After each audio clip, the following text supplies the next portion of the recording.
kejadian yang terjadi itu selalu berbeda permasalahannya, tapi dengan ilmu ini saya bisa mempraktekkan apa-apa yang bisa saya selesaikan di debitur yang bermasalah. Bagi saya training selama 7 hari ini sangat bermanfaat.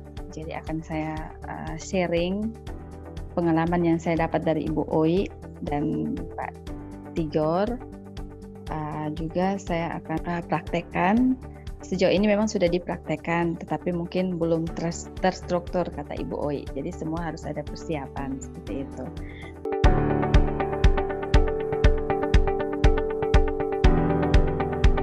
Hari ini kita mengadakan sesi Collector Bootcamp karena kami melihat adanya needs atau kebutuhan ya untuk supaya teman-teman bisa di-equip atau dilengkapi dengan skill atau keahlian dalam bernegosiasi. Kita mungkin lebih banyak mendengarnya dibandingkan berbicara.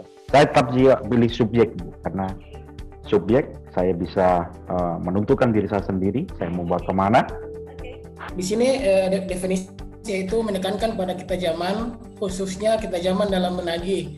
Intinya kita harus melihat peluang mana yang harus diselesaikan duluan. Misalkan tunggakan yang paling berat yang mana kita selesaikan yang itu duluan.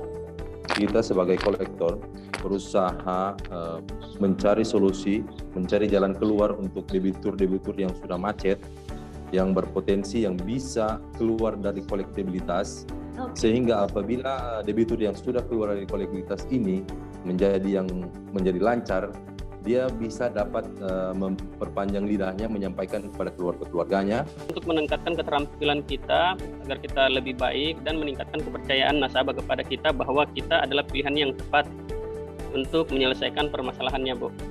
Kita harus bekerja secara profesionalisme, secara tuntas, tetapkan tujuan dan target kita. 1 hari sebelumnya itu biasanya saya pipeline. Tujuan saya besok itu saya mau kemana. Bagaimana caranya memperluas sumber daya yang kita miliki dengan cara banyak membaca, diskusi, dan sharing dengan atasan atau mentor, Bu.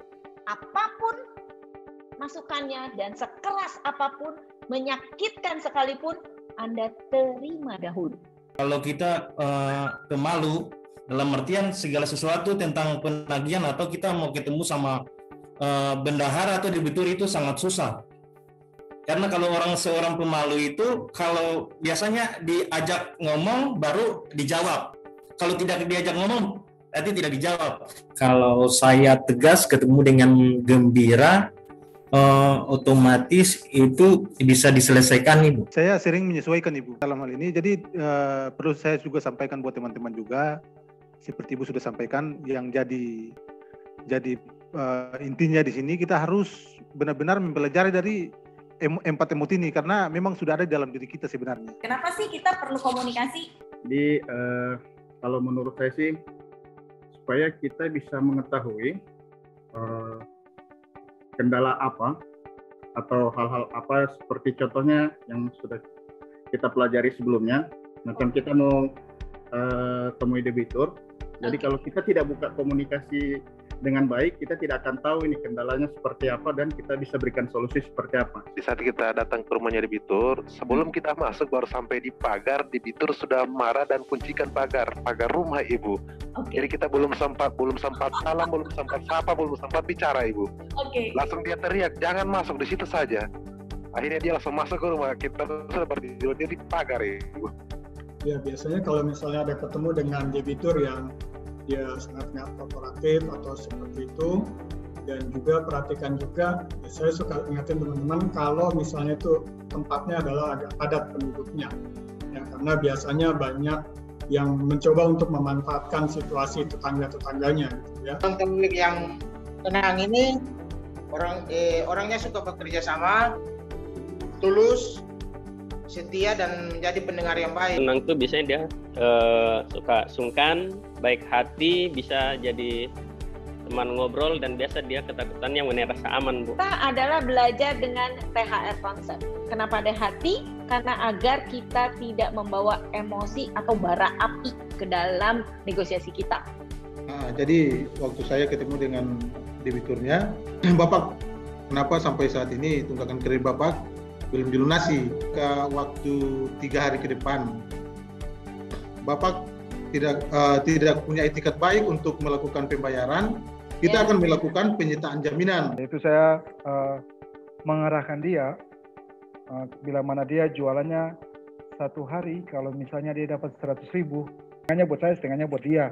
Tugas kita sebagai kolektor adalah membantu mereka untuk mencari solusi bersama, supaya bisa mendapatkan sumber pembayaran itu dapatnya dari mana. Itu nanti kita akan ada kotak lagi mengenai kemampuan dan kemauan daripada debitur. Penyebab tagihan tidak lancar sebagian besar dikarenakan perencanaan penjualan yang salah, lingkungan perekonomian, kurang penanganan, masalah payment capacity. Jadi negosiasi itu memiliki arti yang cukup mudah, tetapi tidak mudah dalam melaksanakan negosiasi. Jadi negosiasi itu bagaimana kita bisa mengubah kata-kata tidak menjadi mungkin, dan mengubah kata mungkin bisa menjadi ya. Ya, tentunya untuk mencapai suatu kesepakatan. Collection ada karena adanya tunggakan. Oleh karena kita berada di industri perbankan, maka yang dimaksud dengan tunggakan itu adalah cicilan kredit ya, atau ada kewajiban pembayaran bunganya saja, atau pokok plus bunga, atau total pokok plus bunga, tergantung dari produk kredit itu sendiri. Oke, jadi terima kasih buat partisipasi teman-teman selama 7 hari ini. Saya tahu tidak mudah karena harus balancing antara pekerjaan, kemudian ikut training, terus setelah training ada PR. Jadi sudah mengerti kenapa dinamakan bootcamp. Jadi kalian benar-benar digembleng ya. Digembleng bukan secara fisik, tapi digembleng secara mental dan pikiran gitu. Nah, tapi saya yakin dengan hasil penggemblengan 7 hari ini akan membantu kalian untuk mengatur strategi perencanaan dan hal-hal yang berhubungan dengan tugas sehari-hari, khususnya terkait collection. Begitu juga dengan teknik skill, soft skill-nya ya, termasuk negosiasi, cara memahami debitur, cara untuk mendekati debitur supaya sukses rate untuk melakukan collection ini meningkat. Dan saya ucapkan sukses dalam melaksanakan pekerjaan sehari-harinya, dan semoga kita bisa mengukur ya pencapaian sebelum pelatihan dan sesudah pelatihan. Saya yakin itu hasilnya berlipat-lipat kali ganda. Untuk itu kita kasih hati buat kita semua.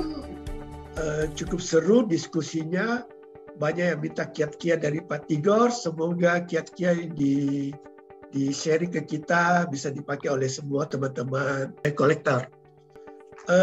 Saya terima kasih semua teman-teman kolektor begitu antusias dan begitu interaktif di dalam training ini. Semoga ini tidak hanya sampai di sini, tetapi bisa diimplementasikan di pekerjaan kita sehari-hari. Terima kasih buat Bu Oi, Pak Tigor, dan teman-teman dari tim Carindo. Teman-teman collection selama 7 hari, banyak hal yang sudah diterima, sudah dibahas, dan terakhir yang sangat seru, tahu cara-cara untuk berhadapan dengan mereka. Jadi tadinya sudah dibekali, jadi dalam menangani masalah-masalah, ya namanya juga collection, jadi pasti bermasalah baru kita berhadapan. Jadi nggak mungkin lancar-lancar kita berhadapan, jadi pasti mulai ada masalah, kita mulai berurusan. Nah, itu saya yakin teman-teman pasti akan melakukan itu dengan baik di lapangan.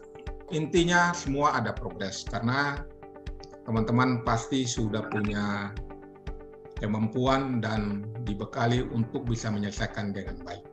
Mungkin sekali lagi kita berikan hati buat Ibu Oi, Pak Tigor, dan tim dari Carindo. Menurut saya teman-teman pasti setuju, lebih senang dapat pelatih yang marah atau yang kesel atau yang nyepres, kalau orang Jawa bilang cepres, tapi supaya menjadi kebaikan buat semua, ya kan? Ibu Oi ini adalah pelatih yang menurut saya paling apa adanya, paling otentik. Tujuannya hanya satu, supaya kita semua lebih pinter, benar-benar pinter. Lagi nanti di sesi-sesi pelatihan yang lain, berikan love untuk Ibu Oi semuanya. Mari kita berikan love untuk Ibu Oi. Salam buat Pak Pendeta dan teman-temannya semua. sharing. Terima kasih, Bu. Terima kasih.